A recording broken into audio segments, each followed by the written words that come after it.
Nous sommes là par l'appel de Madame la Première ministre, chef du gouvernement. Il était question de brosser la situation, comme cela s'est révélé ce matin, par cette grève que nous qualifions sauvage, parce qu'il n'y a pas eu un préavis, alors que nous avons un cadre de concertation au niveau de la ville, où le gouverneur entretient des relations directes avec les opérateurs privés et dans les secteurs de transport urbain. Alors il s'est dégagé que la police nous a accompagnés d'abord pour nous avons instruit la police, commis à notre responsabilité, de déblayer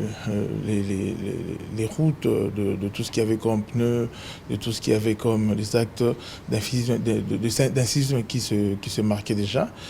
mais qu'à cela aussi, l'accompagnement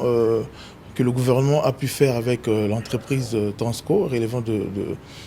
ses prérogatives en termes d'approvisionnement en carburant, que la ville a accompagné pour éviter justement de couac, parce qu'il y avait un mouvement de grève au niveau de Transco aussi qui empêchait cet approvisionnement-là. Et nous assurons que le cadre de concertation va continuer, parce que c'est là où que nous débattons sur les questions essentielles. Et quant aux tracasseries, nous tenons à soulever ici, il est juste des questions de contrôle de routine des agents de division de transport. Et d'ailleurs, cette mission-là ne concerne que,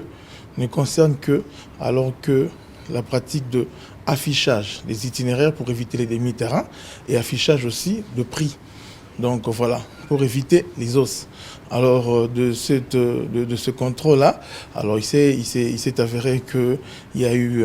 une petite incompréhension auprès des chauffeurs, mais le cadre est mis en place pour que nous puissions poursuivre des arrangements afin que tout rentre à la normale.